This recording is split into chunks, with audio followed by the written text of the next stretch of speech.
Donc, maintenant, on s'en va de la réclame à l'aveu. Si je suis avec toi, c'est parce que je te demande quelque chose. S'il y a un conflit, c'est parce que toi, tu ne me donnes pas ce que je pense que tu devrais me donner. Je te réclame quelque chose. Vous voyez le point? Je veux ça de toi que tu ne me donnes pas. OK? Donc, le conflit est... la discussion tourne au fait que tu devrais... Par exemple, tu es trop boqué. OK? Ça n'a pas l'air d'une réclame comme ça, juste de même. C'est une accusation. OK? Mais la réclame en arrière, c'est « j'aimerais être entendu ». OK, mettons. Ça peut être n'importe quoi, là, mais... Moi, dans le conflit, j'ai besoin de quelque chose, puis tu ne me le donnes pas. Mais le problème, c'est que personne ne l'a nommé encore qu'est-ce que tu voulais, parce qu'on n'a pas eu l'espace pour le nommer. OK? Donc, la Bible a dit, celui qui surveille sa bouche et garde sa langue en bride, préserve son âme de bien des tourments. Parce que dans le moment de l'impulsivité, okay, je dis n'importe quoi. Et mes amis, ces paroles-là, ça tue. Vraiment. C'est pas juste des paroles. Les paroles, c'est vraiment l'essence même de Dieu. Dieu est un Dieu de parole, puis nous, il nous a donné la parole. Alors, avec Jérémie, les gens ont dit, allons tuer Jérémie avec la langue. C'est quelque chose, là. Hein? Alors, si l'impulsivité est le symptôme d'un manque de maturité, okay, on a dans notre échelle, là, les graphiques, alors comment est-ce que je peux repérer le besoin? Quel est le besoin que je vais repérer qui va me permettre de construire ou de bâtir une maturité dans ce domaine? Okay? Donc, je suis impulsif, j'ai une lumière jaune sur mon tableau de bord, il y a un élément de non-maturité, d'immaturité qui est là. Donc, j'ai ma lumière jaune. Maintenant, s'il y a une lumière jaune là, c'est qu'il y a un besoin qui est en route, mais je ne sais pas c'est quoi encore. Donc, je dois arriver à nommer ça. Alors, ça dit, si vous évoquez comme Père celui qui juge selon l'œuvre de chacun, sans exception de personne, conduisez-vous avec crainte pendant le temps de votre pèlerinage, sachant que ce n'est pas par des choses périssables, par de l'argent ou de l'or, que vous avez été rachetés de la vaine manière de vivre que vous aviez hérité de vos pères.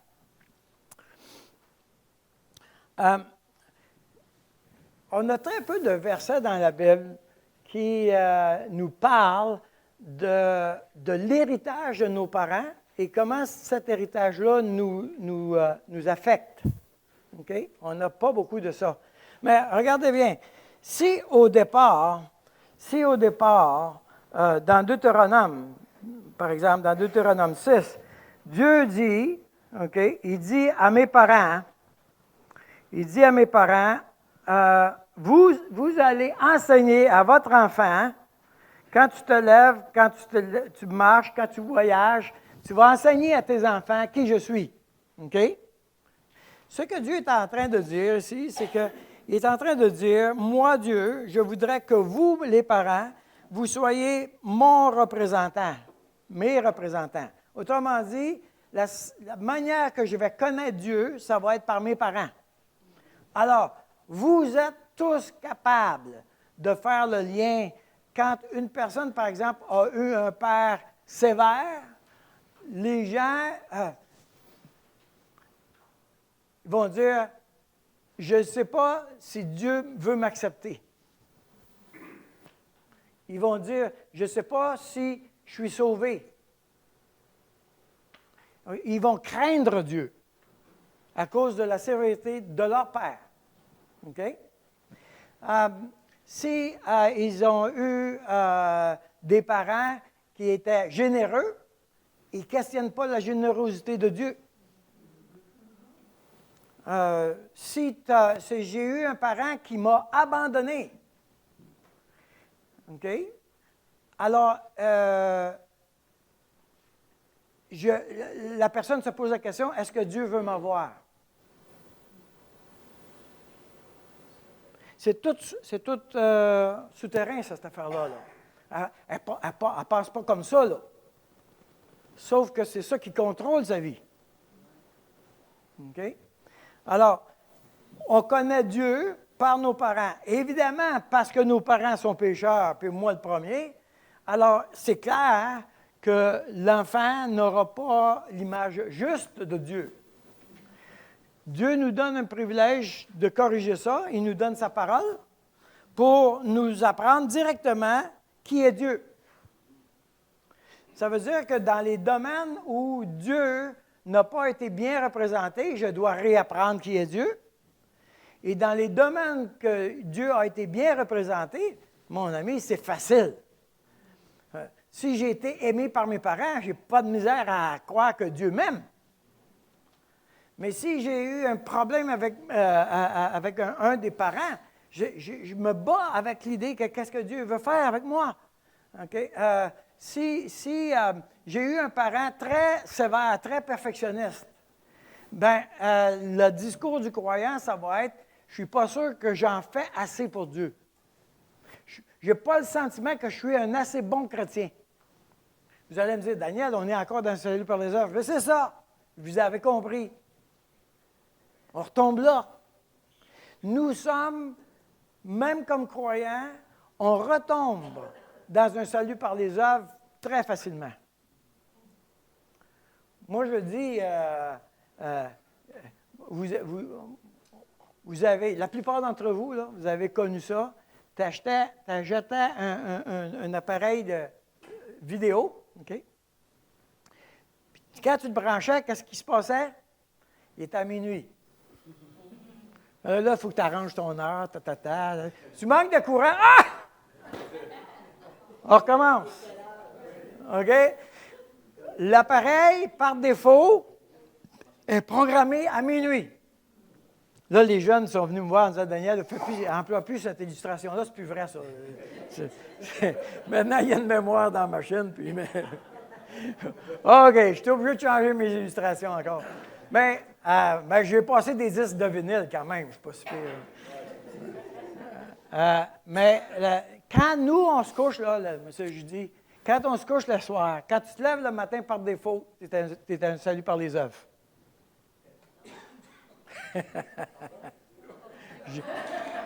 Je répète, quand tu te couches le soir, quand tu te relèves le matin, par défaut, tu es dans un salut par les œuvres. Tu es obligé de te reprogrammer par un salut par grâce. Quand tu te lèves le matin, tu pars avec l'idée que tu vas te sauver toi-même, que tu vas arranger tes affaires, puis que tu vas résoudre tes problèmes. C'est moi qui ai le contrôle. Ça, c'est un salut par les œuvres. C'est ça que tu fais en te levant le matin. Tu dois te reprogrammer à tous les matins en disant, OK, Dieu, c'est toi qui fais les choses. Vous me suivez? C'est important, ça, là. Alors, nous avons appris Dieu par nos parents. Il y a des bonnes choses qu'on a apprises de Dieu par nos parents, amen. Mais il y a des secteurs où il y a une déficience. Tous les croyants, tous les parents croyants, on a fait ça. Moi, avec mes filles, j'en ai fait des belles. Alors, la seule chose que j'ai pu faire pour résoudre le problème, c'est de leur donner des outils pour résoudre le problème que j'ai créé. C'était la seule chose que je pouvais faire. Je ne pouvais pas régler le problème, mais je pouvais leur dire, OK, avec ces outils-là, voici comment tu vas pardonner à ton père. Okay. C'est la seule manière je pouvais résoudre le point.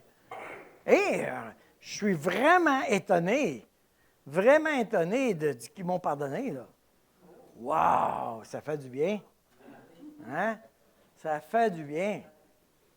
Je n'entrerai pas dans leur vie personnelle, mais ça serait très intéressant que vous connaissiez avec quoi ils se sont battus comme filles de pasteur. C'est pas évident. OK?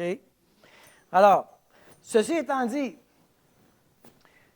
maintenant, on rentre dans notre couple. OK? On rentre dans notre couple, mais on rentre avec ces déficits-là. Là. C'est ça qui se passe.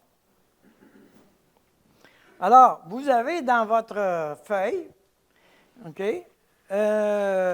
cette grille-là. Cette grille-là, là, c'est vraiment, vraiment important. Ça a l'air banal, là, juste de même, là, mais vous allez, on va le faire tout de suite, OK? Parce que je connais comment on est. Il n'y a personne ici qui fait des devoirs chez eux. Alors, on va le faire tout de suite ici. Là. Vous allez écrire ce qui spontanément vient dans ta tête en ce qui concerne les qualités et les défauts de ton père et ta mère.